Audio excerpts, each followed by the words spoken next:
And in any case, I got to know and participate in SHBI. My brother went through the full program. He graduated from it, and he's now minister at church in Houston. But in any case, got to know Kirk then, and I've taught a few classes. Well, I taught one class in full form. I taught history of the church last semester, and I've just kind of been in and around the program. As you may have known, his father passed away recently, and he's at the funeral. I believe that is today, and so he asked me to fill in for this class since he missed the previous time he wanted to continue on. So I haven't taught this class for SHPI. I have taught the class of Genesis. He asked me to do it because he knew that I've taught on the book of Genesis at the church we used to go to together. So in any case, he asked me to fill in short notice, and I'm happy to do it. I do not have all of his notes and slides.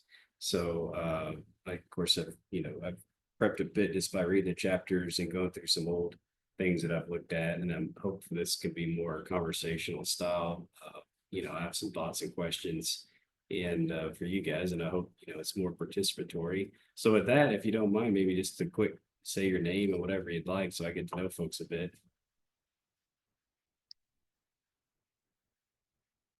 We'll start with whoever would like to go first. I think it was Pat that said hello. Good evening. Hello. I've been watching Kirk, this is my first time watching him, and I really enjoyed both studies, the early Testament as well as the early history of Jesus. So, and I thank you for filling in tonight. That's nice. I appreciate it. Yeah, thanks. I'm looking forward to it as well. And it looks like Cheryl, I saw you joined.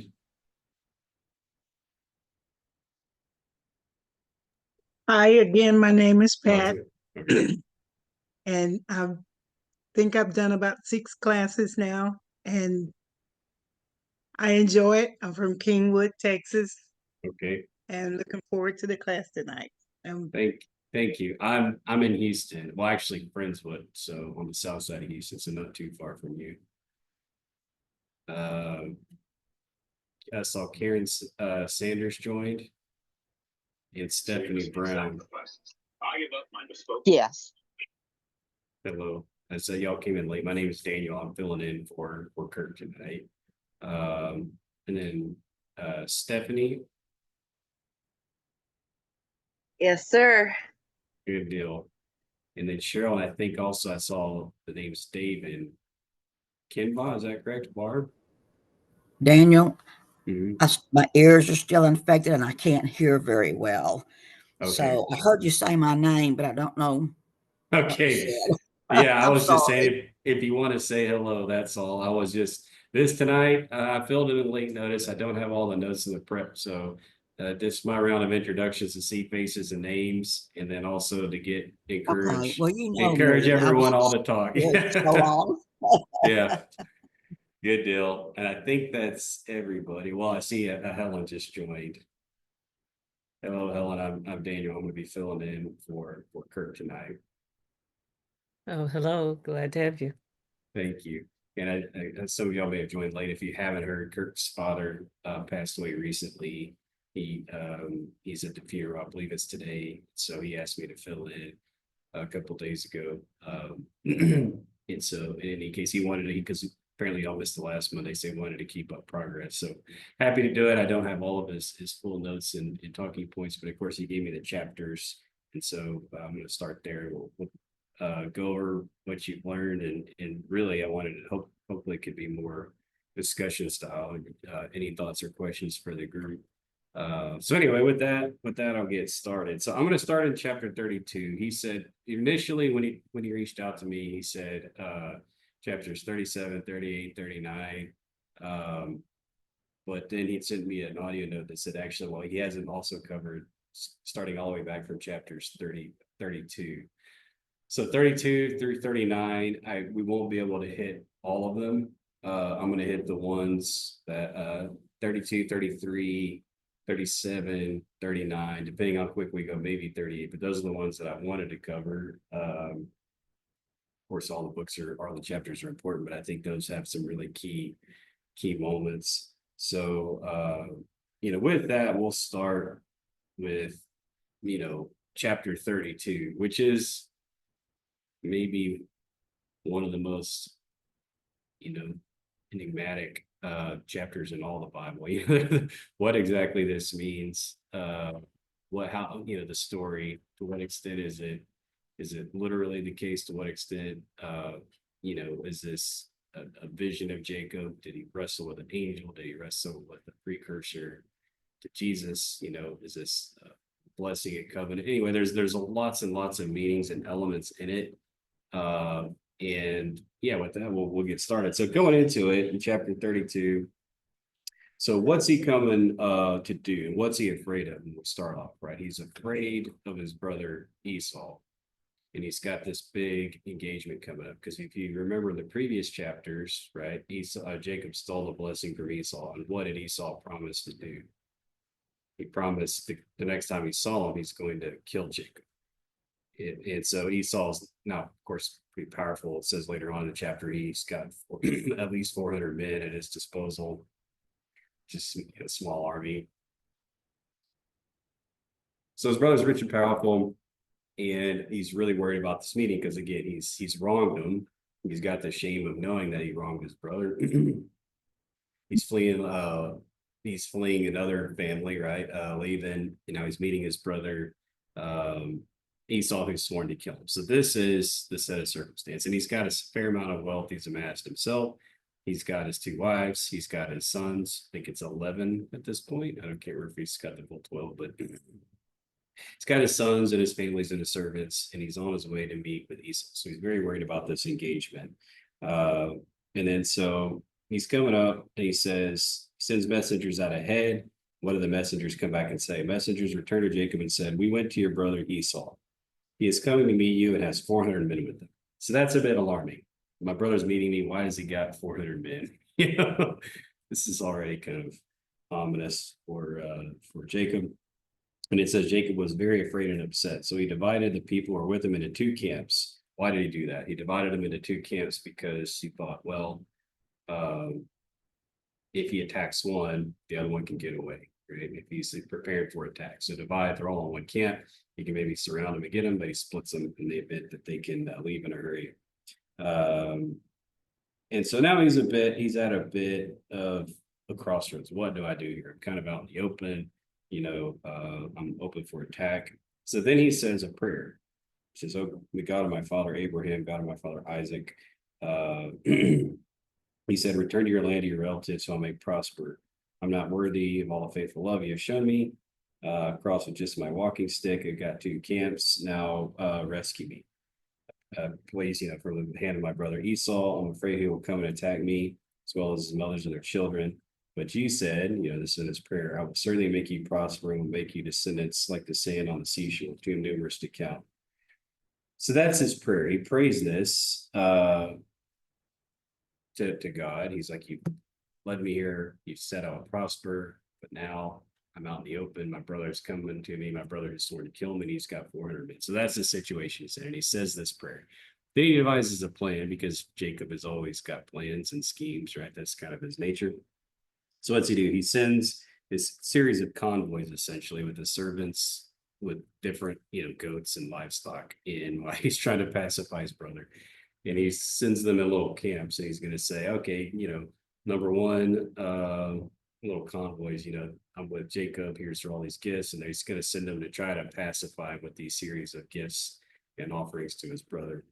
And so that's kind of the setup to the pivotal meeting. And he says, I'm going to send him these gifts, and perhaps he will accept me. This says, during the night, Jacob quickly took his 2 wives, his 2 female servants, his 11 sons, because he's got 11 sons at this point. He crossed the ford of the Jabbok. He took them and sent them across the stream. And so now he's all alone. And then it says Jacob was all alone. And then this is the part that I said earlier. It's just the mysterious part of this chapter. Really one of the most in the entire Bible, in my view, at least. Says, and then it just simply says, then a man wrestled with him until daybreak. When the man saw that he could not defeat Jacob, he struck the socket of his hip, So the socket of Jacob's hip was dislocated while he wrestled with him. So already he's like, okay, who is this man? And why does Jacob just suddenly wrestle with them all night long? And then it says, when the man saw that he could not defeat Jacob, he struggled his socket of his hip. So dislocated. So he's a man, he's wrestled, he can't overcome him, but apparently in some versions, some verses, it simply says it touched his hip. And then it kind of wrenched it, rendered it, dislocated it. So he's powerful enough to a mere touch of the hip can dislocate it. He shows up seemingly out of nowhere, no really pre-context given, wrestles with him. Can't overcome. Says, then the man said, let me go, for the dawn is breaking. I will, and then he said, Jacob says, I will not let you go unless you bless me. So he knows that this man, he's referred to as a man in this verse up to this point, but he knows that he wants this man's blessing. And the man asked him, what is your name? He answered, Jacob. He says, no longer will your name be Jacob. The man told him, but Israel, because you have fought with God and with men and have prevailed. Then Jacob asked me, please tell me your name. But he declines to do so. He says, why do you ask my name? The man replied. Then he blessed Jacob there. So Jacob named the place Peniel, explaining, certainly I have seen God face to face and have survived. All right. So with that, just want to open it up. If anybody has any thoughts, comments, questions about that particular passage.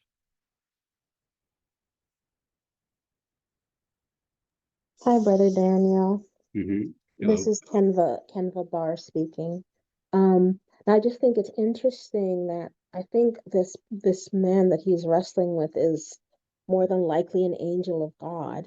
Mm-hmm. And I just feel like it's interesting that an angel of God is having trouble wrestling a mortal. Yeah. And I think our study notes also kind of comment on that and say, this is an encounter with God in his life, even though it's not actually God, it's probably one of his messengers more than likely. Mm-hmm. Um, Mm-hmm. but I just think it's interesting that he's encountering God a second time, but this time he's like wrestling with him. And isn't the name that God gives him Israel? Doesn't it mean something about wrestling with God? Yeah. Or I mean, yeah, exactly. It's interpreted different ways, but struggles or wrestles with God, God fighting. It's that image, or that's the base concept of it, right? It's the struggle with God or fighting with God, wrestling with God. That's what Israel needs. And that's what he names it, right? And it's really, and then even also to your point, I mean, the place that he calls it, the Nile, which he names it, it says, certainly I've seen God face to face and have survived. In Peniel, that means let's see here, I've got my notes. This font is tiny. Peniel means face of God. Says Jacob saw God face to face, right? So, and then Israel, my notes here, it could, literally means here it means God fights. Yeah, it's interpreted different ways, but basically God fights or struggles. And the commentary I have, it says, in essence, the Lord was saying that Jacob would have victory and receive the promises because God would fight for him. So also can be interpreted fighting or struggles with God, or God fights on your behalf, like with God, meaning on your side. So it's clear that and then he asks for his blessing. And he calls it, I've seen God face to face. And then the name given. So yeah, is it obviously can't, is it an angel? I mean, some commentaries or other, going back really ancient, will say that it's Jesus Christ, or it's an early, reference to, I don't know if reference is the right word, but essentially, some folks say that this was a pre-incarnate version of Jesus Christ that he wrestled with. angel, right? That's a pretty common view, is that he actually wrestled with an angel that was a messenger of God standing in place of God. Another view is that this was more like a spiritual battle. It was real in the sense that it was real to Jacob. And of course, he got his hip rendered from it. So these are all different things. And I don't know, this is my view. I don't know if there's any one, view that is, we could say with certainty it's this way, but it's clear that he has some type of divine experience, right? Wrestling with any one of these things, it could be, or this thing, it's at least plausible. And he wrestles and to Kenva's point, how was the angel not able to overcome him? How is that even possible? And of course, powerful enough to just touch the hip and render it. Obviously, there's more to it than just simply the wrestling match, right? There's more meaning going on here. Cheryl, you unmuted. Did you have a comment to say? Daniel, yeah, obviously Jacob thought it was God. Yeah. Yeah, because he says so later on, or some manifestation of God, and he changed his name. The man or whoever he fought with changed his name to Israel, so he had some sort of divine authority. I don't know what other people have been saying because I can't hear very well, but so I don't know if that's been said or not. But and sometimes I think God might limit himself in certain situations. Maybe that's why he couldn't overcome Jacob. Um, I'm don't really understand the reason, but anyway, he did bless him, and he did change his name to Israel. So I think it was either God or some manifestation of God that was there with Jacob. Yep. Yeah, and later on, there's another passage in Hosea, I believe it is, that refers to this event. It says that it calls it an angel, which is just a messenger. Jacob wrestled with the messenger, and that is consistent. And again, I'm not trying to argue heavily that it is an angel or messenger, that it is Jesus, that it is some other manifestation of God. I think that at some point, I think it's probably beyond our knowing, their ability to know in full exactly what happened. But in any case, that's consistent. If you were to say that it is a messenger and he says, I've seen God, oftentimes it's the stand-in, which you see in the ancient world, and certainly in this context. If somebody And Jacob stands, even, I'm sorry, yeah, go on, Jacob even please. says he saw God face to face. Yeah. Now, so Yeah. he really thought his encounter was with God. Yeah, absolutely. Definitely an encounter with the divine. And then again, he goes on to get the blessing, right? And he receives it. He gets his name changed, and he receives the blessing. And so, the other element going on, I think an important thing when in any story in the Old Testament, any story in Genesis in particular, it's good, I think, to look at it through the eyes of blessings, and in particular through the lens of covenants. Covenants are fundamentally important. It's not really so much of a concept we use more in the modern world, or like contractual, transactional, but God makes covenants, God makes promises, right? And it's referenced here. Prior to this happens immediately on. Just prior to this, is Jacob makes a prayer. He makes a prayer, and what does he tell God? He says, you promised that I would prosper, and now he's feeling the despair that he's about to be eradicated or conquered by his brother. But he says, you're going to prosper me, and I'm praying that you uphold your promise, right? Your covenant to me. And then he struggles with God in this passage. Again, however, whatever we take for what actually occurred in the metaphysical sense, point is that he struggles with God. He asks for the blessing, God, and then at that point he does in fact continue to bless, or he does bless Jacob, and he gives him the new name. So the question is, why do you think he gave him the new name?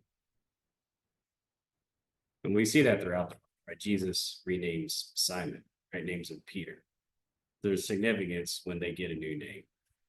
Why do you think in this case, God was felt compelled to rename Jacob?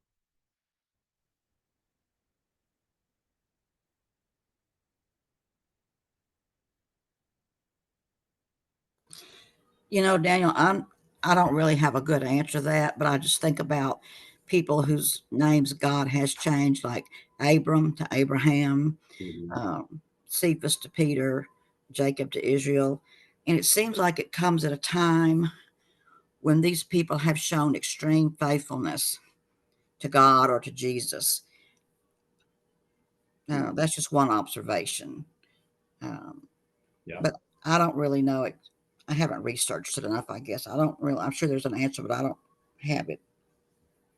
And what is Jacob known for? If you read the life of Jacob prior to this, what's he really more known for?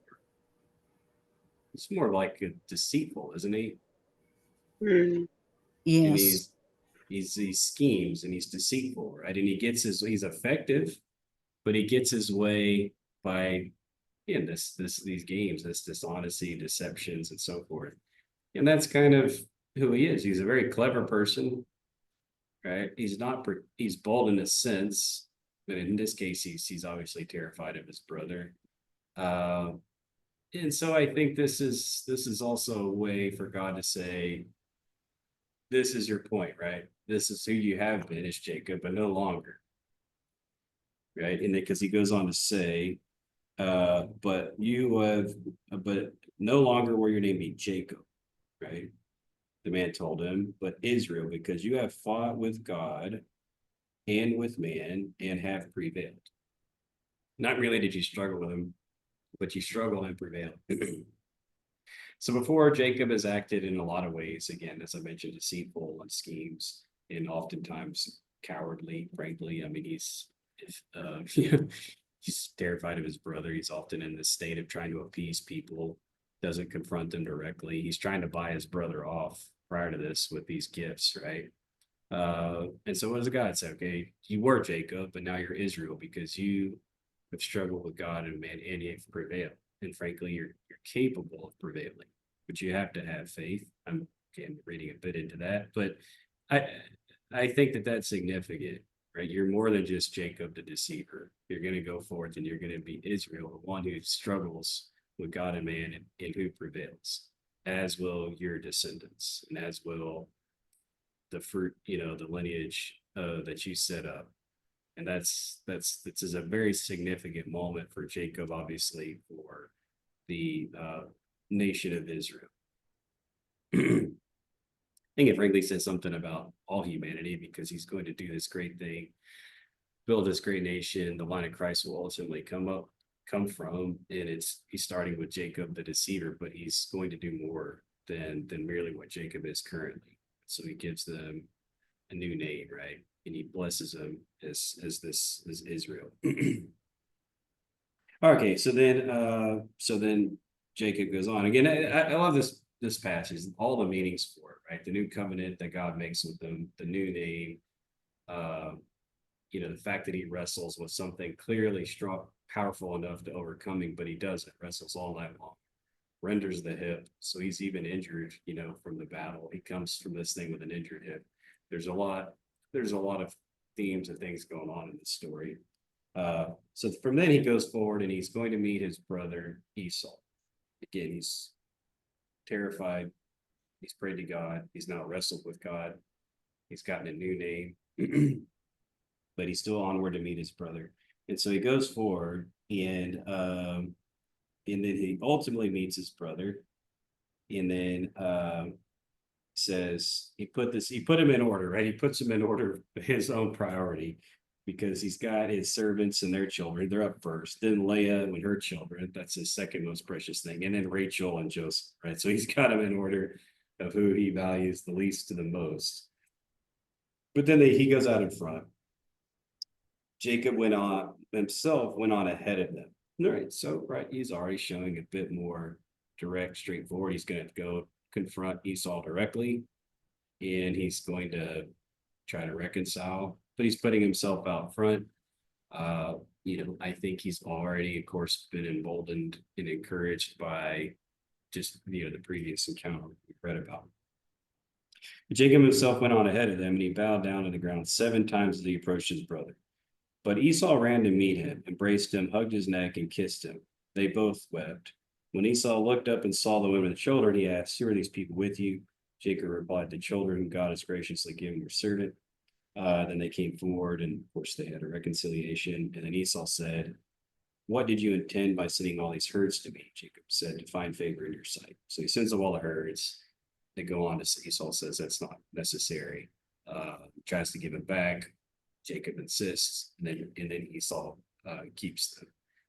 So the question is, this is also a discussion question, is I don't know if there's a simple right or wrong answer. Jacob stole the blessing of Esau, which was Esau's birthright. Esau was a powerful person, right? It's described in the Bible. He certainly has power over Jacob in this case. Last time I think the last reference we have of Esau talking about Jacob, he said, "If I see him again, I'll kill him."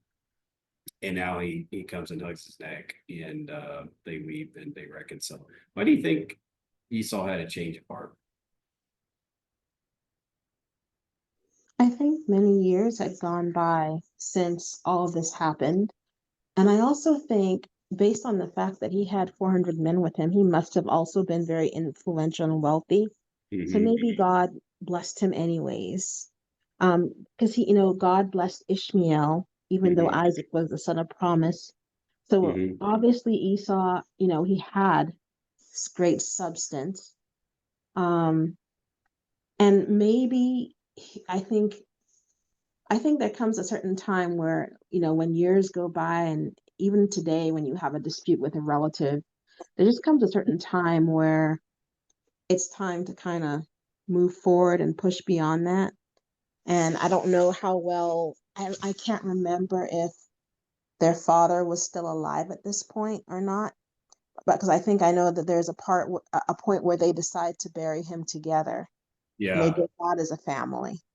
So maybe he's thinking, our father is dying. It's time to come together. I mean, it's just speculation, but that kind of makes sense to me. Yeah, that's a great point. I mean, he is a family because we've all got families. There's been disputes, and time has a way of healing things. It's a great point. I mean, Esau might have been really frustrated at the time. Maybe he thinks he's not going to be prosperous. And in fact, he is quite prosperous. And so maybe he's like, okay, he wronged me, but time has healed it. I'm prosperous. In any case, I've got my own family, my own, a small group here that's going to become its own nation. So maybe it was his time healed the wound, and he, in fact, flourished in any case. I also think, I wonder if he had a change of heart. I wonder if he did come out, because he set out with his 400 men, right? It's not like you have 400 men back at camp. They came with him, Why do you need 400 men to come with you to meet your brother? Could be he did intend to harm, but on the way, the gifts could have been effective. Maybe when he saw his brother, he had a change of heart. Maybe God softened his heart. Those are all possibilities. He did say, "Why did you even bother with the gifts?" So maybe it wasn't the gifts. I don't know. These are just my thoughts. From what we know about Esau prior to this, it is a complete 180 degrees, right? If what you read up to Esau to this point, you'd have been telling Jacob, "Hey man, maybe not meet this guy, right? It's not going to go very good for you." That'd have been my humble advice to Jacob if I was his advisor. So it's quite a stark contrast from what we know from Esau to this point. And frankly, Jacob kind of deserved it, right? He wronged him here. But they reconcile, right? So this is good. And then Esau, which was also called Edom, he goes on, that becomes a nation, the Edomites, right? So you have two nations, the Israelites and the Edomites, and they're both prosperous nations. So with that, again, I don't have time to cover all the chapters. I know we have got quite a bit of material. So I wanted to jump ahead to Genesis chapter 37. I'm covering the ones that these chapters are kind of like fundamental pillars that get referenced throughout, they play a significant role throughout all the way through to the gospel. It's not that the other ones don't, but these are kind of stories that get referenced frequently. So these many chapters, I picked the ones that I thought had the stories good for us to kind of dive in to discuss.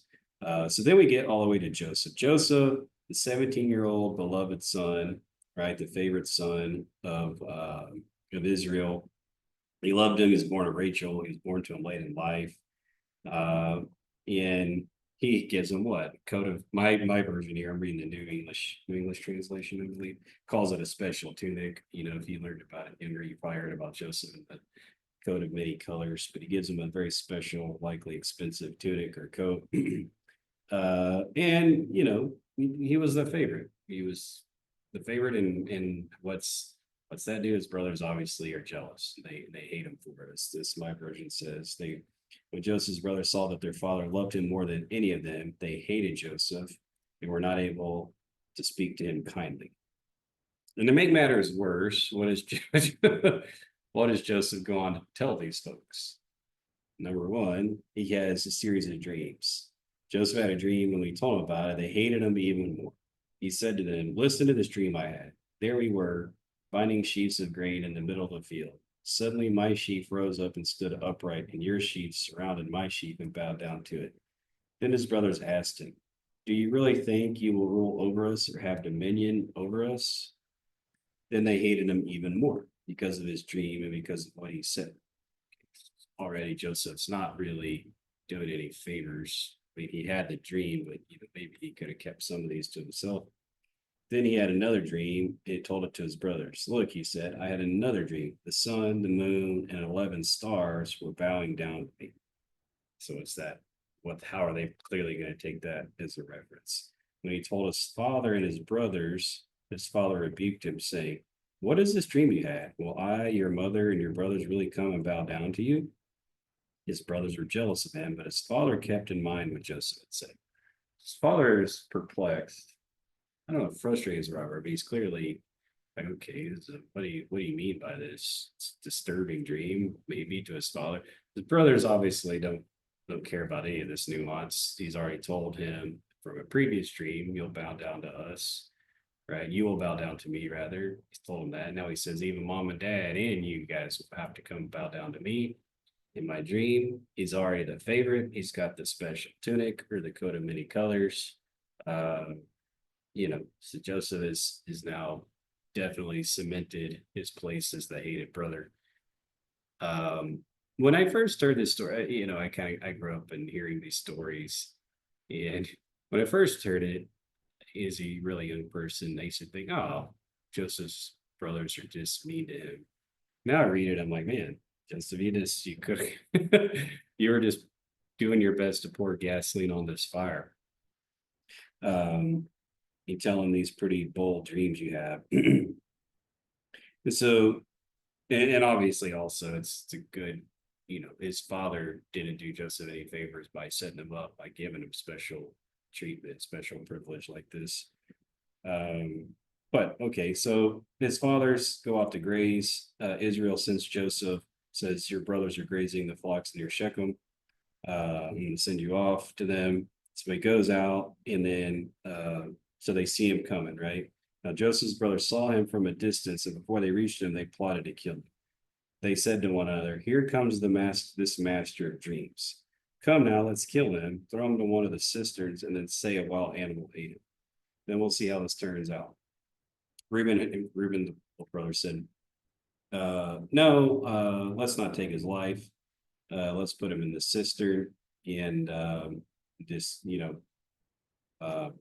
we won't in the wilderness, but let's not lay a hand on him. So let's confine him in the cistern," which was an empty, a cistern, so he could put him down there. He couldn't get out, and essentially imprison him. But then nature will run its course. So he tells his brother, "So we won't be the one who shed his blood. kind of confine him out here in the wilderness and nature will take its course.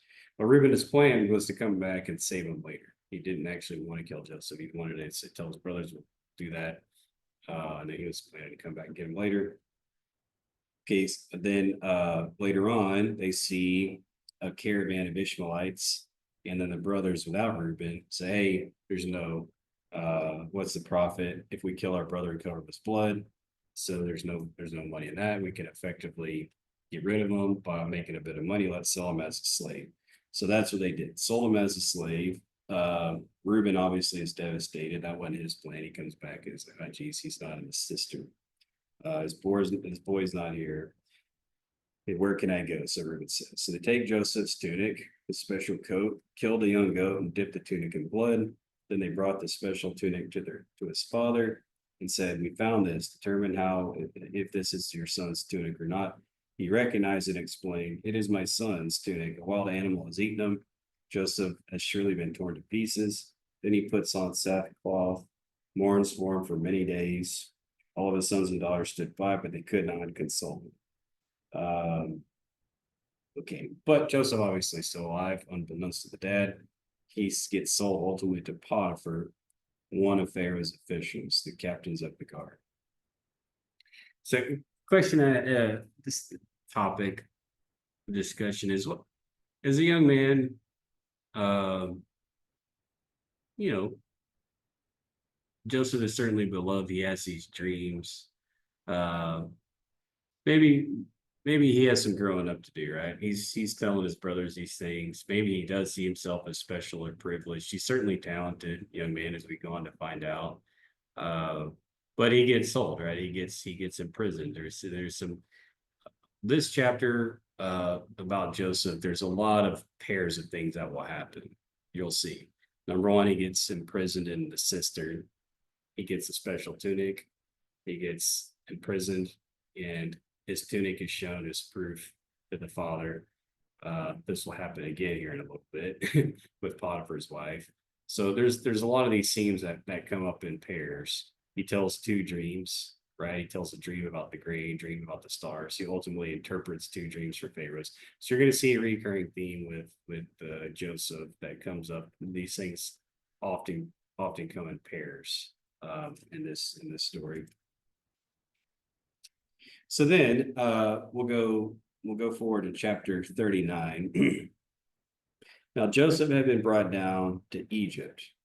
An Egyptian named Potiphar, an official of Pharaoh and the captain of the guard, purchased him from the Ishmaelites who had brought him there.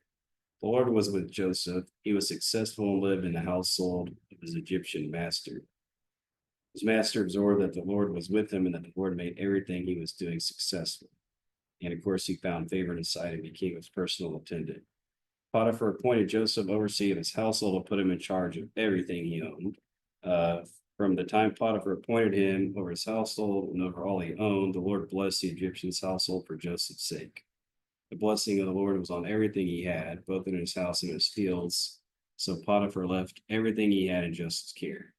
He gave no thought to anything except the food he ate.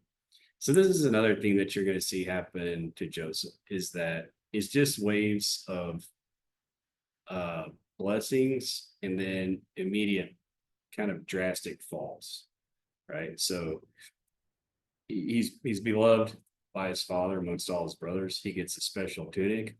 He has dreams that he's going to be rulers of the family. Essentially, the whole family is going to bow down to him. Brothers are going to bow down to him. He goes out to meet his brothers, and what happens? Right? He gets imprisoned. Sold into slavery to a foreign land. So he goes essentially from, in his world, the loftiest position he could be, the favorite son in his mind at that point, prophetic dream that he's going to rule over over dominion over all that he knows, at least, to immediately sold into slavery. So pretty much down to the lowest point you can go, right? Now, and this will happen again throughout Joseph's life here. As soon as he goes down pretty much the lowest state he can be in, he will quickly rise. And that's what's happened here, right? He went from top of the world he was in the land of his father, down to imprisoned in a cistern, sold into slavery. Okay. But he sold to Potiphar. Potiphar recognizes his talents. And within some period of time, he's in his world. I mean, you're a sold slave into a foreign land. He's in the most powerful position he can be. He's the most powerful over the entire household uh, of his master, right? He's a powerful official in the house of in underneath Pharaoh. So now he's peaked again, right? From peak to valley, back to peak. And these are pretty extreme peaks and valleys we're talking about. Now Joseph was well built and good looking. Soon after these things, his master's wife took notice of Joseph and said, "Come to bed with me." But he refused, saying to his master's wife, "Look, my master does not give any thought to his household with me here, and everything that he owns, he has put in my care. There is no one greater in this household than I am. He has withheld nothing from me except you, because you are his wife. So how could I do such a great and evil sin against God?" Even though she continued to speak to Joseph every day, he did not respond to her invitation to go to bed. Right, so he's not going to wrong his master. He's doing the right thing. She's not. She's persistent, not giving up. And then one day, he went into the house to do the work. She grabbed him by his outer garment, saying, "Come to bed with me." But he left his outer garment in her hand and ran outside. When he saw that he had his outer garment in her hand, she called her servants and basically said, "This Hebrew man is brought in to humiliate me. He's trying to get me to go to bed. See, I've got his coat." So now she's got his outer garment or his cloak. You know, cloaks have not been good to Joseph, right? This got him in trouble twice. He got him in trouble with his brothers, got him in trouble with Potiphar's wife. So what's Potiphar do? Comes in and by the says, "Okay, this Hebrew slave, you know what happens now?" So he says, "Okay, you violated my trust, my household." He says, he became furious. Joseph's master took him and threw him into the prison, the place where the king's prisoners were confined. So he was there in prison. But the Lord was with Joseph and showed him kindness. He granted him favor in the sight of the prison warden. The warden put all the prisoners under Joseph's care. He was in charge of whatever they were doing. The warden did not concern himself with anything that was in Joseph's care, because the Lord was with him, and whatever he was doing, the Lord was making successful. So the exact same thing happens, right? His brothers imprison him and his sister, eventually sell him to slavery. He goes to Potiphar. Potiphar eventually puts him over the care of everything. He does the honorable thing, does not violate the trust of his master, but of course the wife falsely accuses him, wrongs him. So he has been wronged by people. I guess you could say in some way he didn't wrong his brothers. He he told them these dreams and they felt wronged. He wasn't deceitful or dishonest, but they sold their own flesh and blood into slavery. So he was wronged by people close to him, gets in prison, gets sold into slavery, rises to the tops of the ranks. The exact same thing happens. He doesn't wrong Potiphar or his wife. She gets jealous, and he gets imprisoned yet again. And yet, even while in prison, he rises in that current station, he rises back to the highest level he could be. And even the prison guards trust him. It's like, okay, well, you can just simply run into prisoners and whatever tasks that we get. To me, I just wanted to open it up. We read about it, and it's a story you read, and it's thousands of years ago, and you read this story about this guy. It's like, okay, it's easy for us to read and process it, but could you imagine? To me, it's a really powerful story of perseverance. It's any one of those things would be super easy to give up on. You are the pinnacle of these worlds, and you immediately, because others around you betray you or wrong you, and you get imprisoned in an ancient prison, right? Sold into slave to a foreign land. And what does he do? There's no record of him crying or whining or complaining. He simply rises back up and becomes the highest in whatever station he's in. I can think in my own life of times, just wanted to open it up for a bit of discussion, times in your own life where, you've had some significant setback or encouragement, you know, did you face it? Did you overcome it? And then did from that setback that was not in your plans in any way, did you prosper or ascend to some other position you didn't even have in mind? It's maybe like a new job ended poorly, some other thing. Maybe you had to move for reasons you didn't want to, and some other wonderful thing came as a result. I don't know if anybody wanted to share a little bit on that. I just think it's a really powerful story of, you know, overcoming these things and rising back. Yeah, brother Daniel, Mhm. this is Stephanie. Forgive me, I'm a little sick right now, but Mhm. I don't have a personal testimony, but as you're talking, it kind of came to my mind. If we go back when he was a young boy, you know, he had these 10 older brothers who in other chapters were pretty wicked in some things they did, and yet if he's willing to share these dreams, he's still very innocent and very naive because these are just his brothers, but maybe he's so innocent and naive to hate. Like they really had a lot of hate for him, and still he's talking to them like, well, they're my brothers and they'll love me. And you know, and then with each thing going through his life, I don't know for sure. I don't know Joseph, but I've always wondered if that's just the way that God made him specifically. You know, some people have tendencies for certain things. Some people can forgive a lot easier than others. Maybe he just didn't have that tendency to hate, like to let it dwell in his heart, maybe, or Mhm. or things like that. I don't know. I just sometimes, I mean, obviously God made him for a purpose, ultimately to save, you know, Egypt, but maybe he just didn't. I don't know. God made him in that way of being able to easily forgive and trust God. And I mean, he loved his brothers because even later on, you know, he could barely hold himself together. He just wanted to weep and tell them who he was. And so I don't know. That's just kind of what I see in Joseph's life. And it's I guess I do have kind of a personal testimony Yeah, let's where hear it. that well, just that concept has always spoken to me of keeping a tender heart, that okay, God has a plan this because he's always said, like, you know, he means all things for good and not evil.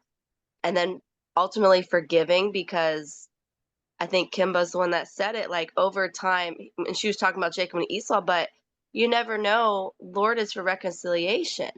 Mhm. So we don't know what's going to come down the road if we're going to have to see these people again. I know in my professional life, I've had to work with people that's been hard, and Mhm. then I've completely switched to a different location, and those same Mhm. people have followed, and then you work with them all over again, and keeping a right attitude, you can win.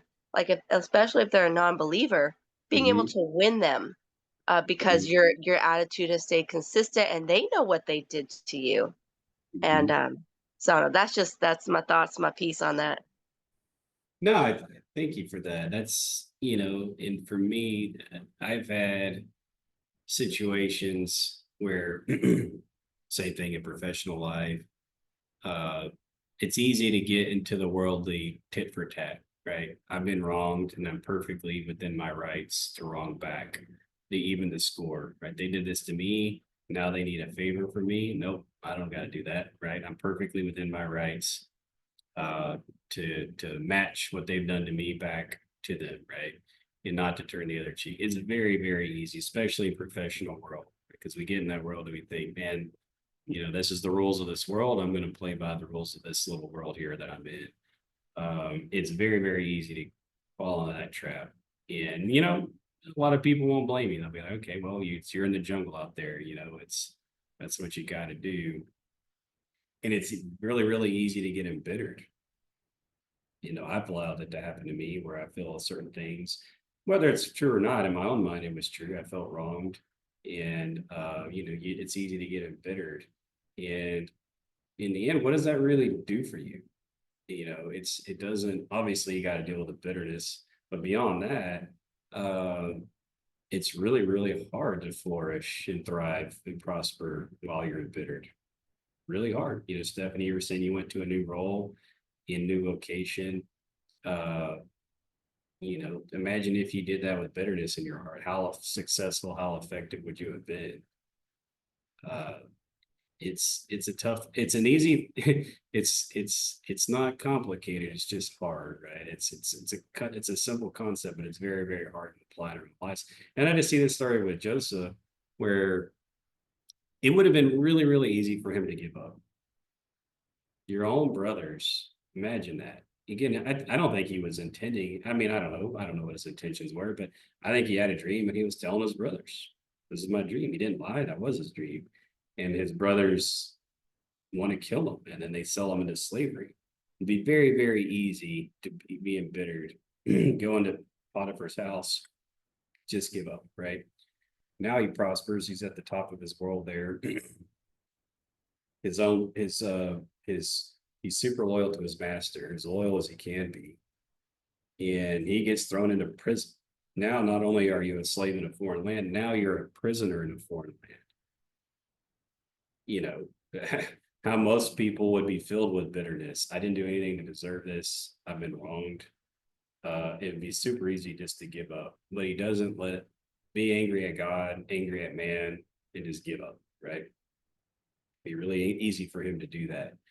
But he doesn't.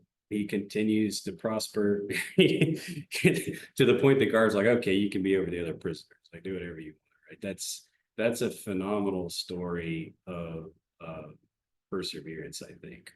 How he just gets cast down for things nothing to do with him. It's a good lesson, I think, in our own lives, is that okay, I'll speak for myself, you know, sometimes we get caught up in what do we have the right to be angry, right? People wronged us. I'm perfectly within my rights to be angry right now. Perfectly acceptable for me to feel bitterness right now. And you almost feel entitled by it. I'm entitled to feel this way right now. Maybe you are, maybe you're not, but you don't have to be, right? We do have it within us to have forgiveness and to not keep score and to overcome. So anyway, important, I think, lesson in that. Got a few more minutes. I was going to read some from chapter get some verses marked here. In chapter 40, and the verses marked here. I'll just go on and read it a bit long form. I'll read a bit quickly because I didn't have this particular section highlighted. So after these things happened, the cupbearer to the king of Egypt and the royal baker offended their master, the king of Egypt. So Pharaoh was enraged with the two officials, the cupbearer and the baker. So he imprisoned them in the house of the captain of the guard, right? So where Joseph was at. So they spent some time in custody. Both of them, the cupbearer and the baker of Egypt, who were confined in the prison, had a dream the same night. So each man's dream had its own meaning. So again, another pair of dreams. Joseph had two dreams. These two guys, the cupbearer and the baker, had two dreams. When Joseph came in the morning, he saw that they were looking depressed. So he asked Pharaoh's officials who were with them in custody, why do you look so sad? So we both had dreams. Okay, so Joseph says, all right, don't interpretations belong to God? Tell them to me. So the chief cupbearer told his dream to Joseph. In my dream, there was a vine in front of me. On the vine, there were three branches. As it budded, it blossomed and opened up clusters. Its clusters ripened under the grapes. Now Pharaoh's cup was in my hand, so I took the grapes, squeezed them into his cup, and put the cup in Pharaoh's hand. So this is its meaning, Joseph said. The three branches represent 3 days. In 3 more days, Pharaoh will reinstate you, restore to you his office, and you will put Pharaoh's cup in his hand. So it will be restored. When the chief baker saw the interpretation of the first dream, it was favorable. He said, all right, I want a favorable interpretation too. I also appeared in my dream, and there were 3 baskets of white bread on my head. In the top basket, there were baked goods of every kind for Pharaoh, but the birds were eating them from the basket that was on my head. Joseph replied, this is its meaning. The 3 baskets represent 3 days. In 3 more days, Pharaoh will decapitate you and impale you on a pole. Then the birds will eat your flesh from you. So, on the 3rd day, it was Pharaoh's birthday, so he gave feast for all of his servants. He lifted up the head of the chief cupbearer and the head of the baker in the midst of his servants. He restored the chief cupbearer to his former position, so that he placed the cup in Pharaoh's hand. But the chief baker he impaled, just as Joseph had predicted. But the chief cupbearer did not remember Joseph. He forgot him. Okay. So down in the pit, down in the prison, he's got these two guys telling the dreams, or tells him his dreams. He interprets them. This is, again, Joseph, we learn a little bit about Joseph's character here in these dreams, because just as when he was 17, he has these two dreams and he doesn't hide them. He just simply communicates them. Doesn't say what his motive was. You can look at it and say, well, he's 17. Maybe he should have kept it to himself. Maybe did he mean it out of vanity or pride? Maybe did he like the dream and he wanted to, puff his chest a little bit? It doesn't say. I mean, we can look at that. A 17-year-old boy, you could look at it as one. But then we fast forward, he's older, he's in prison, gets these two dreams. He does not sugarcoat his interpretation whatsoever. He tells the cupbearer, good news for you, you're going to be reinstated. The baker, he tells the dream. And he doesn't have a filter, as we would say. He just simply tells him, you're going to be impaled and decapitated, and the birds of the air will eat your flesh. It's like, man, even if I thought that that's what that dream was, maybe, maybe you keep that one to yourself too. But he doesn't. He tells him, I think it's his nature to be direct and honest with his dreams at 17, with his dreams, this case, he says it. Now, the cupbearer prospers, but then it says, but he forgot. Right? He forgot all about Joseph. Didn't return and say, hey, Pharaoh, he just simply, he got out, got what he needed from this, and then forgets about Joseph. Okay, so by the way, what time does this class normally end? Is it 8 or 8:15? I think it's 8:30. 8:30? 8:30 or 8:40. Yeah, he usually goes an hour and either an hour and a half or an hour and 40 minutes. Okay, I'm not going to be able to go that long. I was going to go through, I had only through 41, if that's okay. So we may end early tonight. Yeah, I thought it was like 8:20. Okay, I may make it a few minutes past. I may not make it all the way to 8:20, but we'll go. And of course, if you guys got any thoughts, or I'll open it up to any commentary or thoughts or questions from the group at the end. But I wanted to read certain sections of 41. This is a kind of a fundamental, really important chapter, and that should get us another 15 minutes at least. So at the end of full 2 years, Pharaoh had a dream. As he was standing by the Nile, 7 fine-looking fat cows coming up out of the Nile, and they grazed in the reeds. The 7 bad-looking cows, then 7 bad-looking thin cows were coming up after them from the Nile, and they stood beside the other cows at the edge of the river. The bad-looking thin cows ate the 7 fine-looking fat cows. Then Pharaoh woke up. It's another dream. Let's think of follow-up question. Then he fell asleep again and had a second dream. Again, 2 dreams. 2 dreams. Joseph had 2 dreams. Baker, cupbearer, 2 dreams. Now Pharaoh has 2 dreams. Then he fell asleep again and had a second dream. There were 7 heads of grains growing, one stalk, healthy and good. Then 7 heads of grain, thin and burned by the east wind, were sprouting up after them. The thin heads swallowed up the 7 healthy and full heads. Then Pharaoh woke up and realized it was a dream. So these 2 very, very powerful dreams with pretty consistent themes. It was so powerful a dream, it says, then Pharaoh woke up and realized it was a dream. So that implies it was a hyper-realistic dream for him, not just a weird middle of the night nonsense dream. This was a dream that to him clearly meant something. So in the morning he was troubled. So he called for all the diviner priests, his own Egyptian priests, and all his wise men. Pharaoh told him his dreams, but no one could interpret them. Then the chief cupbearer said to Pharaoh, today I recall my failures. Pharaoh was enraged with his servants, and he put me in prison in the house of the captain of the guards. Me and the chief baker. We each had a dream one night. Each of us had a dream with its own meaning. Now a young man, a Hebrew, a servant of the captain of the guards, was with us there. We told him our dreams, and he interpreted the meaning of each of our relative dreams. It happened just as he said to us. Pharaoh restored to my office, but he impaled the baker. Then Pharaoh summoned Joseph, So they brought him quickly out of the dungeon. He shaved himself, changed his clothes, came before Pharaoh. Thing to point out here, I don't know how long he was in prison prior to meeting the cupbearer and the baker, but at least 2 years he was in this dungeon, right? This prison. Because from the time that he meets the cupbearer and interprets his dream to the time the dreams of Pharaoh, that's 2 years. So minimum he's been in a dungeon, this prison for 2 years, right? And so then they brought him out to the dungeon. He shaved himself, changed his clothes, and came before Pharaoh. Pharaoh said to Joseph, I had a dream, and there's no one who can interpret, but I've heard about you that you can interpret dreams. Joseph replies to Pharaoh, it's not within my power, but God will speak concerning the welfare of Pharaoh. So then Pharaoh goes on to tell him the dreams again. Right? Then Joseph said to Pharaoh, both dreams of Pharaoh have the same meaning. God has revealed to Pharaoh what he's about to do. The 7 good cows represent 7 years, and the 7 good heads of grain represent 7 years. Both dreams have the same meaning. The 7 lean, bad-looking cows that came up after them represent 7 years, as do the 7 empty heaps of grain burned with the east wind. They represent 7 years of famine. This is just what I told Pharaoh. God has shown Pharaoh what he's about to do. 7 years of great abundance are coming throughout the whole land of Egypt, but 7 years of famine will occur after them, and all the abundance will be forgotten in the land of Egypt. The famine will devastate the land.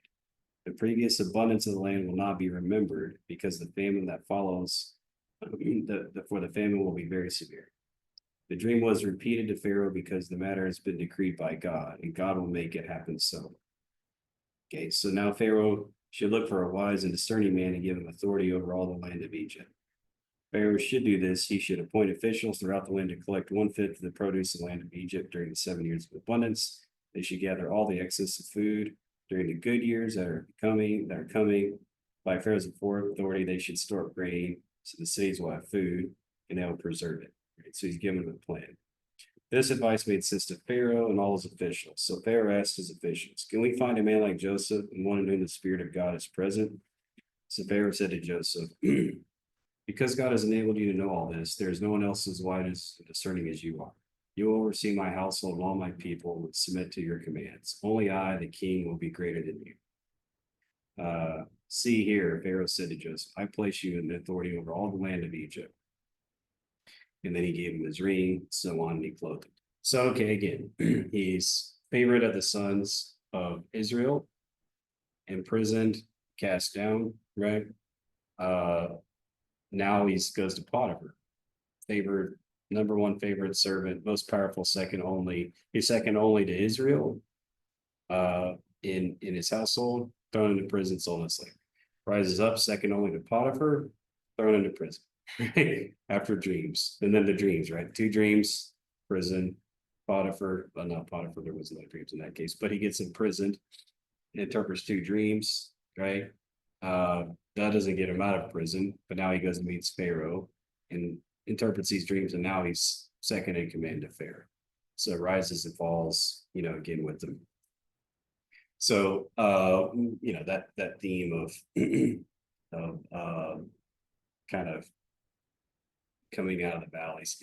Question I wanted to ask for you guys is this, and this is not the only place in the Bible. So it's referenced throughout, in other spots as well. But curious what significance you all assign to dreams. Number one, do you assign much significance to dreams when you have your own dreams? Do you think about them much? Give them any thought? You think, well, I don't know, I was just tired. It doesn't make any sense to me. Do you spend much time reflecting on your dreams? So that's my first question. And then my second one would be, have you ever had a dream that you did believe contained some meaning that you then either acted upon, helped you understand something, or you took it as a message that in some way impacted or positively benefited your life? Curious if that's happened to any of you. I've had, at least in the past, I put a lot of stock in my dreams. Not so much anymore, but I do remember dreaming that I would marry someone whose name would be David. And I ended Holy up cow. on whose How long before the dream and then when you married or met Dave? I want to say I had that dream. It was sometime in 2011, and I met my husband in 2014 and married him in 2015. How about that? And you didn't even know him in 2011. Didn't even meet him until 3 years later. No, and he's a widower, so he was married then, so it wouldn't have worked out. Wow, that's really incredible. And you, was it a very vivid dream that when you had it was like, wow, did you believe it at the time or did you just think it was an odd dream? It was an odd dream for me because when I was younger, I had very vivid dreams.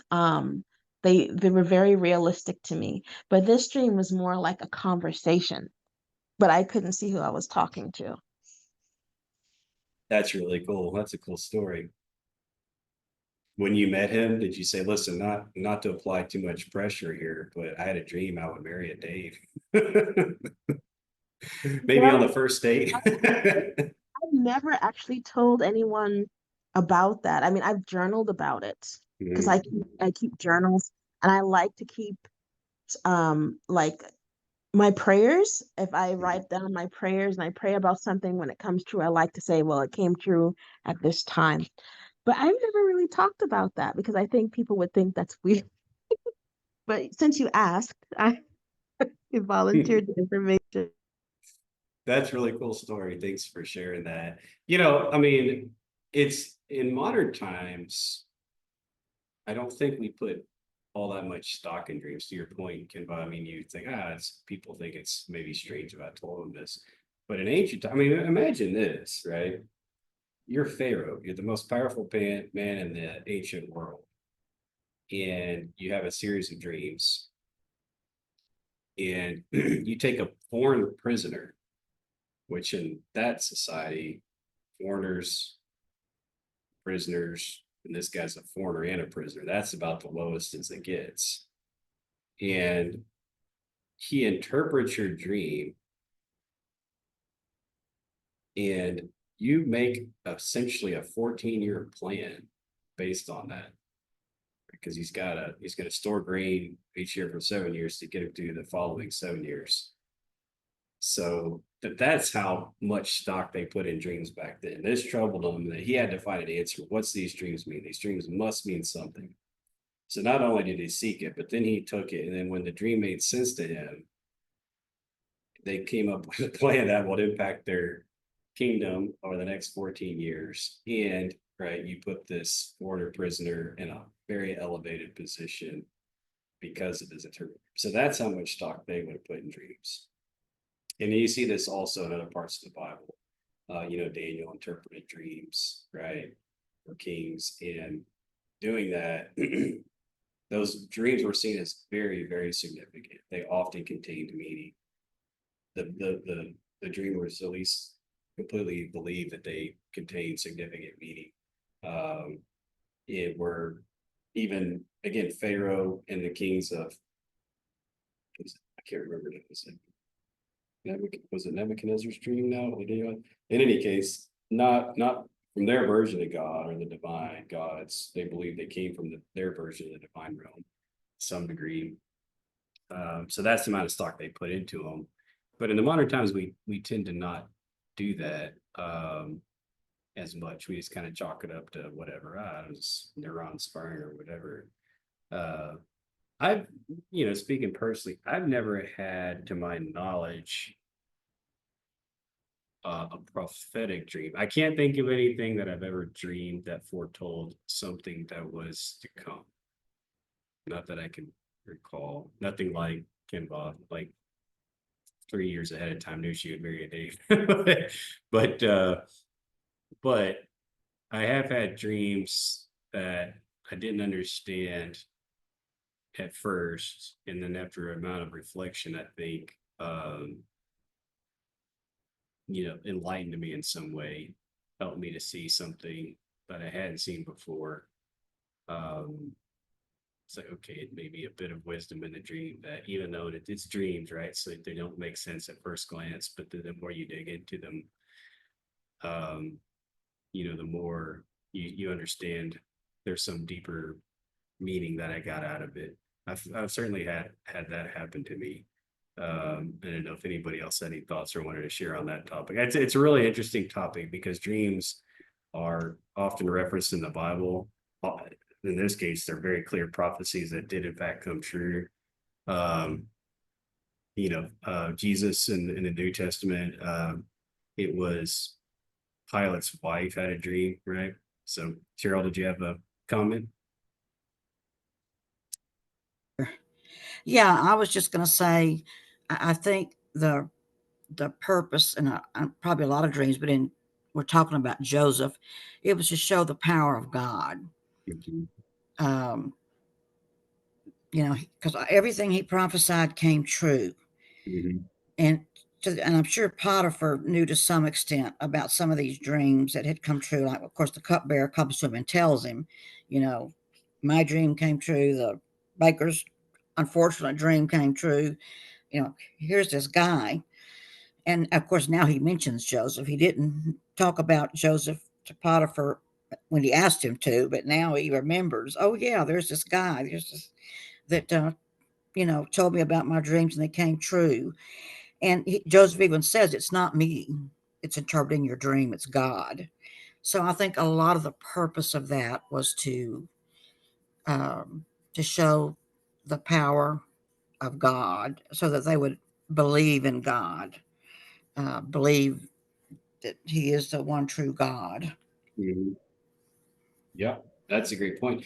And back on that, on the story, right? Again, God used the fact that uh he planted the seed. I mean, 2 years prior, even though the cupbearer acknowledges, I've not been honorable. I've forgotten about the guy who interpreted my dream. But 2 years in advance, he plants that seed, right? There's a reason why those guys had a dream, right? They had a dream for a reason, so that Joseph would interpret it, so that that message would ultimately get to Pharaoh. But this is a person, that God uses to interpret dreams. So there was a reason for that. That seed was planted, and it took a full 2 years, which is also uh, a strong, also strongly tied to me the theme of perseverance, because you don't know, right? You don't know the things that you do, when and how long it will take to bear fruit, right? In this case, God through Joseph interprets a dream. What's it mean for Joseph? Well, as best he can tell, for 2 full years, not much, right? He's in prison. And then all of a sudden he gets summoned out of prison one day. He doesn't know why, but it's because he told Pharaoh had a dream, and he told these folks, or he interpreted these folks' dreams 2 years prior, right? So, and of course he goes and he gets elevated back to his position. So I don't know. To me, that's really encouraging. I think it's easy to get discouraged in life, and things that you think were going to happen doesn't go the way you want. You think there is no real plan here. I know I've fallen into that trap. I think I'm doing the right thing. I feel that I'm doing the right thing, and yet I things don't go the way I want. And then here's the story of Joseph, who does essentially nothing wrong, gets cast down for his positions. The moment he does, he gets put back into a lofty position, and prospers. So I don't know. I really love these stories. We don't have time enough to get back to when Joseph's brothers come back through. That's 8:15. I'll stop it there. I'd really like to get in chapter 42, but I haven't done enough prep for that one properly. But there, has anybody got any other thoughts, questions, comments they'd like to share? Well, Brother Daniel, talking about the dreams, even now, um, especially in like Muslim countries. I mean, I just recently read about a family of 4 came to Christ because they all had the exact dream of Jesus presenting himself as Lord. And I keep hearing that more and more, about the Muslim culture. like I've traveled abroad, and so I know like in Ecuador, Mhm. they still consider dreams. Now they're very Catholic, you know, a lot of Catholic influence, and but a lot of the other countries still put more stock into dreaming. And I know like in Africa, Kenya, those Christians over there, they have their views of American Christians. And I feel so bad that Kenva couldn't, you know, like she said, like I've never shared that because Christians might think I'm weird. Well, Kenva, hold on.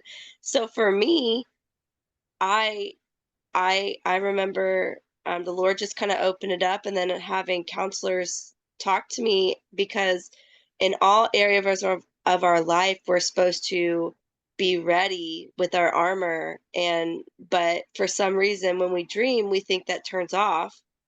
And I know my personal experience, I've had spiritual warfare in my dreams. Like I've quoted scripture, I've witnessed to people like in my dreams with I'm talking about scripture and me knowing that I'm quoting scripture in my dreams. And so it's just a thought to think about, you know, being arming our minds even when we're dreaming. We don't want our dreams to just go off, or and I'm not saying like, oh, the butterfly means this and this and this. I don't know that kind of stuff like you said prophetically, but I don't know, that's just my thought on the dreaming and things like that.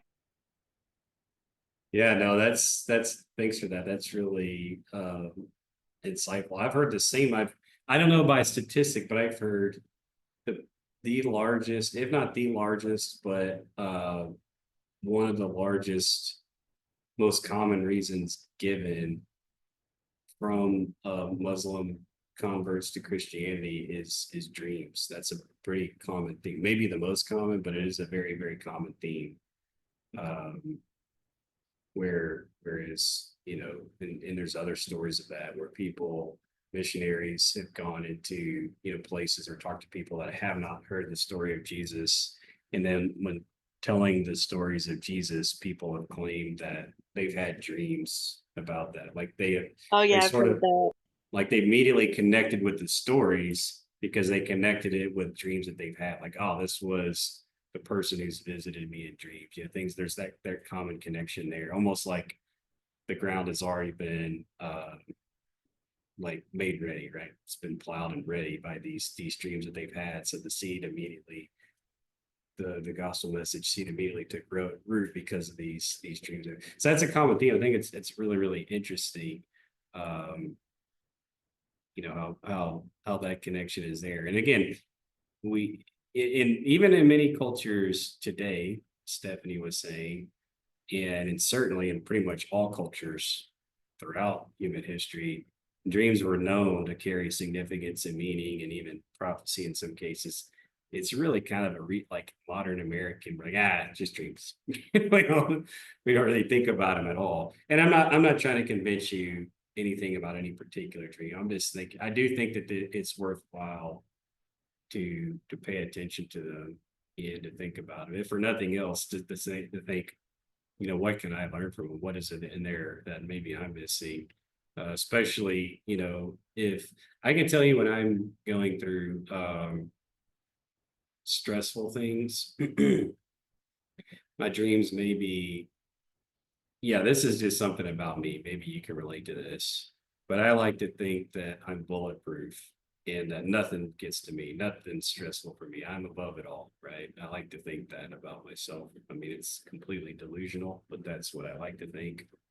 And then, so I bury that stuff. I try to just think that I'm so strong that these things can't possibly bother me. And then I'll have a series of dreams that are bad dreams, right? They're not always super consistent or coherent dreams, but there's a series of themes and elements that are going on. And then I try to ignore them. But eventually what I realize is that it's my, I'm being stressed or bothered. There's things that I'm ignoring that I need to pay attention to.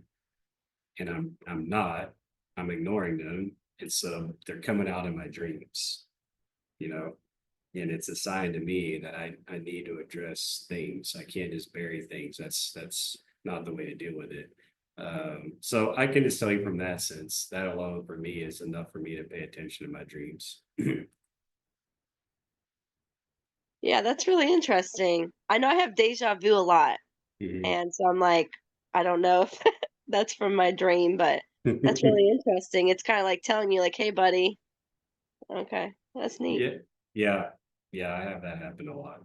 Um, but you know, I find these sets of chapters really, really interesting. I find what Joseph went through, how he dealt with it, there's no sign in the text that he was, I'm not saying he didn't have his moments in prison where he's like, oh, why am I here? I'm sure he got moments of discouragement. I'm not saying he didn't, but he persevered, right? And he kept the faith and he kept every opportunity that he presented itself, he took full advantage of. Obviously, God had a plan for him. I'm not saying he did it single-handedly as Joseph, but he had to have the right spirit and the right mindset, and it's easy to not be in that right spirit, that mindset. I think for us, I think it's easy for us to give up and think there is no plan, right? And not be open. We have to be open and receptive that, when these opportunities do come, you're in the right frame of mind, you're in the right spirit that you take them. Anyway, that's all I had. Thanks for guys for chiming in, for listening, for the comments. Those are really good and helpful for me. Frankly, this class was really well timed for me, and studying these things, helped me reflect on some stuff I've dealt with. And obviously, Kirk is going to be back, and he'll give you he'll dive in. I'll tell him we covered up to chapter 41, I believe it was. And then you'll pick up and finish off. Just a couple of comments on Genesis in general. I really, Genesis is one of my favorite books. I really think if you just had like Genesis and the Gospel of John, you could probably get a really significant percentage of the overall really of Christianity and the gospel message. I think, Genesis sets the stage for so many things that follow throughout the Old Testament, and obviously many themes and elements that are directly addressed in the New Testament, the gospel message. So a thorough and firm understanding of Genesis and these stories is fundamental to, I think, to understanding the gospel message, right? The Christian message. So it's a great book. It's the stories you can go back to over and over. The one we read in the very beginning in 32, what it means to wrestle with God. What does that story even mean? What are we to learn to take from that story? The idea of struggling with God, struggling with our fellow man.